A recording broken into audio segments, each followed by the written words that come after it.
ऐसे में किस तरह का सिनेरियो है, क्योंकि बीजेपी के द्वारा तमाम 10 सीटों पर अपने कैंडिडेट्स की घोषणा कर दी गई है। खासतौर पर 4 सीटों की बात करें, रोहतक सीट की बात करें, कुरुक्षेत्र सीट की बात करें, सोनीपत या फिर हिसार सीट की बात करें, चारों सीटों पर किस तरह का सिनेरियो रहने वाला है, इन तमाम चीजों पर आप बात करेंगे। राम राम, मैं हूं रवि जांगा और आप देख रहे हैं इंडिया न्यूज का डिजिटल प्लेटफॉर्म। आज चर्चा इन्हीं 4 सीटों पर होगी, कुरुक्षेत्र, सोनीपत, रोहतक और हिसार। और हमारे साथ वरिष्ठ पत्रकार, राजनीतिक विश्लेषक, चिंतक अजय मल्होत्रा जी हैं। सर राम राम। नमस्कार सर, क्या कहेंगे जिस तरह से 4 सीटों पर, हालांकि देर से ही सही, काफी मंथन के बाद बीजेपी के द्वारा जिस तरह से टिकटों की घोषणा की गई है, एक तरफ कयास लगाए जा रहे थे कि अरविंद शर्मा को अगर टिकट नहीं मिलती है तो निश्चित तौर पर जो है वो किसी दूसरी पार्टी से भी लड़ सकते हैं, लेकिन बहरहाल पार्टी ने टिकट दे दी है। 4 जो अति महत्वपूर्ण जिनको सीटें माना जा रहा है, हिसार की बात करें, कुरुक्षेत्र की बात करें, सोनीपत की बात करें या फिर बात जो है रोहतक की करें, सिलसिलेवार तरीके से बात करें। सर, सबसे पहले रोहतक की बात करते हैं। क्या लगता है सर, रोहतक में क्या सिनेरियो रहेगा? ये तो इसी बात से स्पष्ट हो गया था कि जब भारतीय जनता पार्टी ने पहले 6 सीटें घोषित करी और 4 सीटों को पेंडिंग डाल दिया था, तो काफी लंबा अरसा रहा उसको पेंडिंग डाले रखा, कई चीजों पे मंथन चलता रहा, वे किसको मैदान में उतारा जाए, क्या किया जाए। तो ये तो वहीं से आभास होने लग गया था कि ये 4 सीटों पर को लेके बीजेपी भी काफी सीरियस है, क्योंकि इन 4 सीटों पर कांग्रेस भी मजबूत है कहीं ना कहीं। तो अब जिस प्रकार से कैंडिडेट उतारे गए हैं, उस प्रकार से कांग्रेस के ऑलरेडी कई सीटों पर उनके भी चेहरे तय से हैं। तो ऐसे में चुनाव तो आने वाले दिनों में अच्छा खासा संघर्षपूर्ण बनेगा। रोहतक की सीट का प्रश्न है, वहां दीपेंद्र हुड्डा का लगभग चुनाव लड़ना तय है। वैसे तो ये भी चर्चा है कि भूपेंद्र हुड्डा लड़ सकते हैं, परंतु भूपेंद्र हुड्डा नहीं लड़ेंगे, क्योंकि वो नहीं चाहेंगे कि मुख्यमंत्री की उनकी दावेदारी आगे खत्म हो, क्योंकि लोकसभा की सीटें जब कम आएंगी कांग्रेस की, जैसा कि लगता है, तो वो नहीं चाहेंगे कि भाई मैं सांसद बनूं। तो यहाँ पर अब की बार दीपेंद्र पहले के मुकाबले अच्छी पोजीशन में है, और नो डाउट कि अरविंद भी मोदी का साथ है, उनको मोदी का सहारा है। तो लेकिन जो वहां पर इंटरनल द्वंद्व है, जो मुख्यमंत्री की लॉबी थी, उसके बाद 5 साल 36 का आंकड़ा रहा अरविंद शर्मा जी का, तो कहीं ना कहीं मनोहर लाल जी का सपोर्ट उन्हें नहीं मिला था, और वो भी मतलब एक दूसरे से खिंचाव में थे। तो उसका खामियाजा बीजेपी को अब चुनाव में भुगतना पड़ सकता है, क्योंकि चुनाव के अंदर वो चीजें जो बड़े मुद्दे होते हैं वो उखड़ते हैं, कितना सपोर्ट मिला नहीं मिला, आपने कितना विकास करवाया या नहीं करवाया। तो सिर्फ अकेला मोदी के सहारे पे इस चुनाव जीतना होता तो इन 4 सीटों पर पहले ही घोषणा हो जाती, तो इसलिए उन्होंने पेंडिंग भी डाल रखा था। तो जहां तक कोसली वगैरह का इलाका है, अहीरवाल का है, तो वहां पर भी मतलब कि अब की बार इस बार पकड़ बनाई है सर दीपेंद्र सिंह इमोशनल बात करें या फिर दूसरे तमाम जो चीजें सामने आई थी उसके हिसाब से, उसके लिहाज से इस बार माना जा सकता है कि दीपेंद्र पहले से ज्यादा मजबूत हुए, क्योंकि देखो एक आदमी को सत्ता से बाहर हुए 10 साल हो गए हैं, तो 10 सालों के अंदर जो उसके प्रति जो नाराजगी होती है वो अपने आप ऑटोमेटिकली भी कम हो जाती है, और जो सत्ता में होता है उसके प्रति नाराजगी बढ़ती है। तो अरविंद शर्मा को अब की बार बहुत मेहनत करनी पड़ेगी चुनाव के लिए, और चुनाव आसान नहीं है उनके लिए, मुकाबला टफ रहेगा। मोदी लहर बिल्कुल काम इससे कम से कम काम करेगी, वो तो सिर्फ मोदी लहर पे ही सवार होकर काम करेंगे अपना, मतलब। और भारतीय जनता पार्टी के पास कोई विकल्प भी नहीं था रोहतक के अंदर कोई लंबा चौड़ा, तो भारतीय जनता पार्टी ने भी बड़ी सोच समझ के, काफी सोची समझी रणनीति के तहत अल्टीमेटली बगैर विकल्प के थे, तो उन्होंने अरविंद को यहाँ बालकनाथ का नाम तो चर्चाओं में कुछ आया था, पर उन्होंने उसको भी पॉजिटिव देखा। भाई बात उनकी जो सीआईडी थी उसने काम नहीं किया, वो कल को अरविंद गुस्से में आगे पार्टी भी छोड़ सकते थे, तो कई चीजें देखनी पड़ती हैं, तो इसलिए उन्होंने अरविंद को ही मैदान में, और वो फिर करनाल से चुनाव लड़ने का कुछ इस तरह की चर्चा था इस तरह का, तो वो मनोहर लाल जी के लिए परेशानी पैदा कर सकती थी जाहिर तौर पर। सोनीपत सीट की तरफ आते हैं सर, एक एमएमएस एक जो वीडियो आई थी एक सांसद की, कहीं ना कहीं उसने काफी विचलित किया था, राजनीतिक गलियारों में जो है कुछ लोगों की भूमिका पर सवाल भी खड़े किए थे, यानी सीधे तौर पर उस नेता को कटघरे में खड़ा किया था। हालांकि इस बात की पुष्टि ना तो इंडिया न्यूज करता है, हम भी नहीं करते उस चीज की पुष्टि, लेकिन कहीं ना कहीं माना जा रहा है कि उस वीडियो की वजह से टिकट कटा था। एन मौके पर जब वीडियो आई है टिकट आवंटन के समय में, तो उस वजह से कटा है। अब जो नए हैं प्रदेश के, जो महामंत्री भी रहे हैं सर मोहन बड़ोली जी, ब्राह्मण नेता है, राई से विधायक भी हैं, क्या माना जाए उनकी फाइट में अगर ब्रिजेंद्र सिंह आते हैं या फिर दूसरे किसी? ये तो आप पहले ही कह रहे थे, जनता पार्टी अब की बार लगभग 5-6 सीटें बदलेगी जी, तो उनमें सोनीपत भी एक थी। मोहन बड़ोली का भी जिक्र किया था, बाई चांस उनकी एक विवादित सीढ़ी आ गई वहां के सिटिंग सांसद की। अभी इस चीज तो प्रूव नहीं हुआ कि उन्हीं की थी या नहीं, परंतु जो भी थी एक सीढ़ी आई थी, तो उनका टिकट कटना तो तय हो गया था उसी दिन से। अब मोहनलाल जी आए हैं, वो एरिया कहीं ना कहीं भूपेंद्र हुड्डा का सपोर्ट उस एरिया को अच्छा खासा है।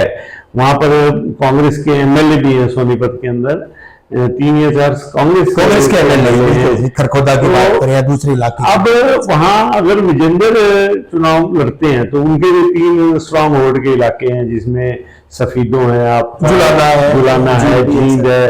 तो अगर भूपेंद्र हुड्डा ईमानदारी से, विजेंद्र सिंह वहां से लड़ते हैं चुनाव और भूपेंद्र हुड्डा ईमानदारी से उनकी मदद करते हैं, तो परिणाम चुकाने वाले भी हो सकते। यानी वहां काम अगर करेगा बीजेपी के हक में तो मोदी फैक्टर काम करेगा सिर्फ और सिर्फ। हाँ। ये माना जा सकता है कि अकेले कैंडिडेट के लिहाज से बात करें बस की, वहां भी अकेले, वहां भी मोदी फैक्टर ही काम करेगा। अगर नैया पार होती है तो सिर्फ मोदी फैक्टर के कारण पार होती है, अन्यथा वहां भी एक कड़ा मुकाबला है। और अगर कांग्रेस भी एकजुट के होकर चुनाव लड़ती है, विजेंद्र को सपोर्ट करते हैं अपना भूपेंद्र सिंह हुड्डा, तो वो बहुत मजबूत कैंडिडेट पड़ेंगे वहां। कुरुक्षेत्र सीट को लेकर भी रस्साकसी लगातार जारी है सर। एन मौके पर कांग्रेस में नवीन जिंदल को ज्वाइन करवाया जाना, उसके बाद उनकी टिकट पक्की करना, हालांकि उनका भी जिक्र हमने किया था लगातार अपने एक डिजिटल प्लेटफॉर्म पर कि नवीन जिंदल वहां से दावेदार हो सकते हैं।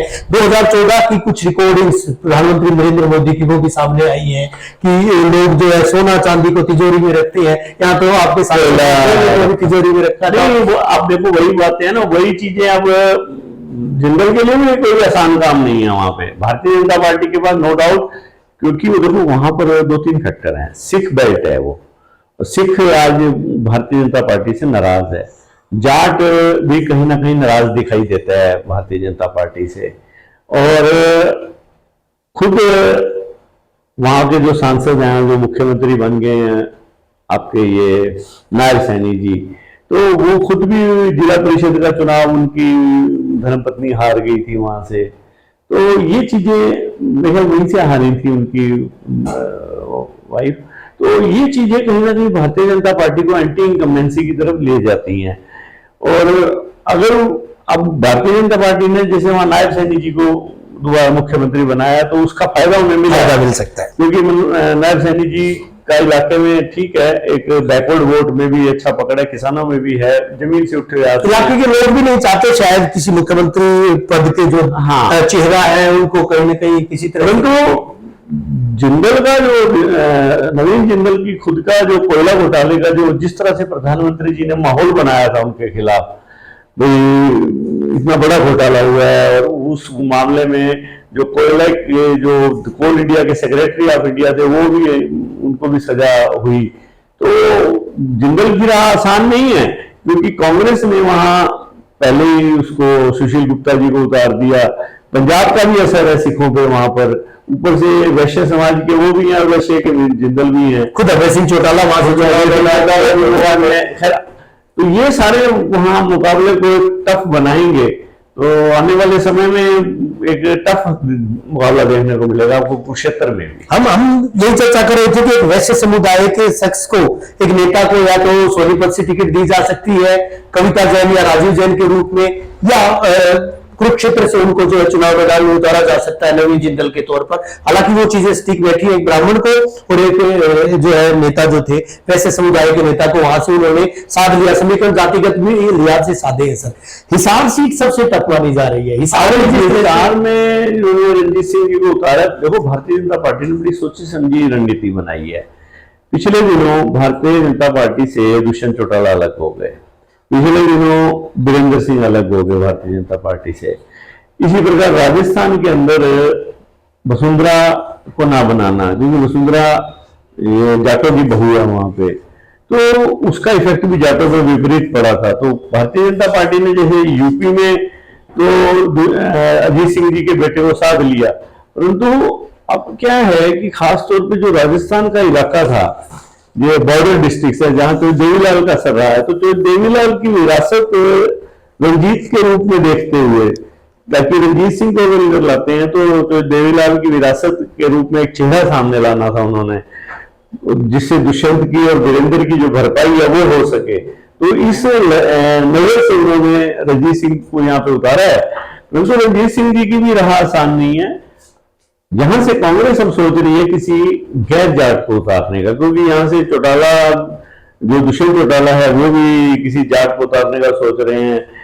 अभी आपके ये जो है जेजेपी जाट कैंडिडेट है, तो कांग्रेस दो चेहरों पे अब की बार बात कर रही है। बंगाली वाला का नाम तो बंगाली वाले का भी है नाम, बट ज्यादा गंभीरता से घोड़ेला और चंद्रमोहन की चर्चा आ रही है। एक अगर चंद्रमोहन आते हैं तो स्वाभाविक है कि जो आदमपुर का इलाका है उनका प्रभाव क्षेत्र है, और विजेंद्र सिंह ने वैसे चुनाव लड़ा है, तो अगर वो ईमानदारी से ये ग्रुप लड़ता है तो स्वाभाविक है चंद्रमोहन भी मजबूत है। घोड़ेला है, बैकवर्ड क्लास का बहुत वोट है। अगर हरियाणा में सबसे ज्यादा कुम्हार वोट है तो हिसार जिले में है, तो घोड़ेला आते हैं तो वो स्वाभाविक तौर पर बरवाला, हिसार, उकलाना, नलवा, इधर उनका अच्छा असर है। हुड्डा खेलने से कहीं ना कहीं जेपी का नाम है वहां पे। परंतु कांग्रेस एक चीज और भी सोच रही है, अब की बार भी दो जाटों को टिकट दिया जाए। एक जाट वो ऑलरेडी, अगर दीपेंद्र यहाँ से आते हैं तो सोनीपत से विजेंद्र जाट चले गए, तो फिर इसलिए जेपी का नाम कट जाता है यहाँ से। और जेपी नो डाउट एक मजबूत कैंडिडेट है, परंतु अब ज्यादा मंथन गैर जाट पे चल रहा है वहां पे। तो फरीदाबाद में भी जैसे करण दलाल पे मंथन चल रहा है, तो जेपी की टिकट कटना तय माना जा रहा है। ऐसे में जेपी को दिक्कत आ रही है। अंदर खाते में कुलदीप बिश्नोई, भव्य बिश्नोई की नाराजगी क्या दिक्कत पैदा कर सकती है रोजी चौटाला की जीत की राह में? तो इतनी तो हिम्मत नहीं है कि हम बीजेपी के किसी भी नेता की पार्टी में रह के पार्टी के नेता की विरोध कर सकें, परंतु आप ये मान के चलो कि कहीं ना कहीं जो उसका अपना वोट बैंक है उसको कहीं ना कहीं हर्ट तो है वो। खासतौर पे जो जांगड़ा समाज के लोग हैं, कुम्हार हैं और आपके बिश्नोई हैं। अगर कांग्रेस यहाँ से किसी कुम्हार को उतारती है, जिससे बात चल रही है भाई घोड़ेला को, तो स्वाभाविक है वो चीज हिट बैक करेगी इसको, बीजेपी को। तो फिर जाट जो है इधर का आपका हिसार जिले का 6-7 लाख जाट वोट है, जहां देवीलाल की विरासत के रूप में उन्हें फायदा मिलेगा। और अगर वीरेंद्र सिंह या ईमानदारी से घोड़ेला ये तो स्वाभाविक है घोड़ेला या चंद्रमोहन जो भी आते हैं, बंगाली वाला आते हैं, तो कांग्रेस के लिए चुनाव बन सकता है। यानी कांग्रेस के जितने कैंडिडेट है, चाहे सोनीपत से विजेंद्र सिंह के आने की बात करें या फिर हिसार से किसी कैंडिडेट के आने की बात करें, पूरा दारोमदार इस बार भूपेंद्र सिंह हुड्डा और साथ ही साथ वीरेंद्र सिंह पर भी टिका रहेगा सर। खासतौर पे सोनीपत सीट और हिसार सीट दोनों काफी महत्वपूर्ण, दोनों सीटों पे इन दोनों नेताओं पर नजर रहेगी कि अगर इनके खेमे से दूसरे खेमे को टिकट मिलती है तो वो कितनी ईमानदारी से एक चुनाव लड़ते हैं कांग्रेस, और खुले तौर पर कितनी मदद करते हैं। अगर ये इसी प्रकार गुंडबाजी में फंसे रहेंगे तो फिर तो बीजेपी के लिए रास्ता आसान है, नहीं तो बीजेपी के लिए राह आसान नहीं होगी।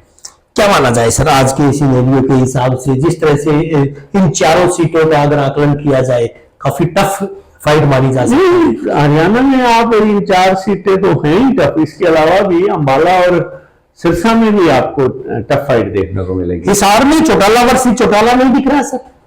नहीं, पिछले दिनों जिस प्रकार से दुष्यंत का ग्राफ डाउन गया है, देखो रंजीत चौटाला तो भारतीय जनता पार्टी के टिकट पे है, तो स्वाभाविक है उनका ग्राफ बढ़ा हुआ है, मोदी फैक्टर काम कर रहा है, पूरे देश में काम कर रहा है वो।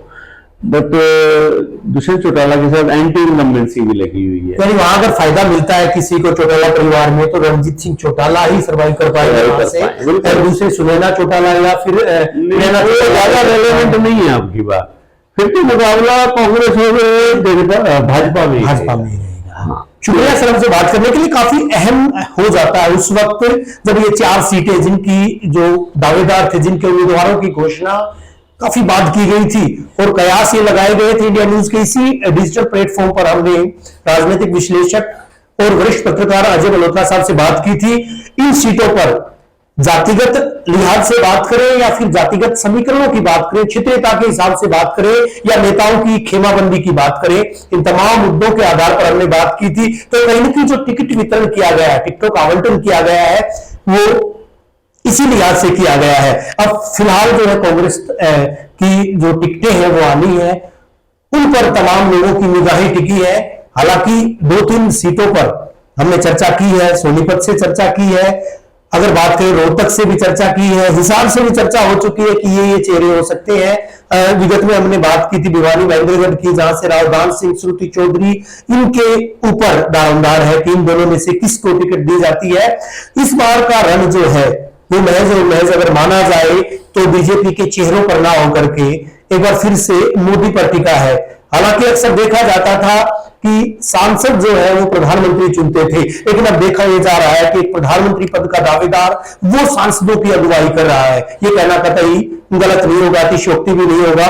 बहरहाल लोग मताधिकार का इस्तेमाल करते हैं, लोग देखेंगे, लोग परखेंगे कि आखिर कौन उनके लिए काम कर सकता है, कौन आवाम का भला कर सकता है। इन तमाम मुद्दों को लेकर इस बार कहीं न कहीं चुनाव लड़ा जाएगा और ऐसे में जो सत्तासीन है या फिर सत्ता से परे हैं, यानी जो भी नेता है, उनकी राह आसान नहीं है।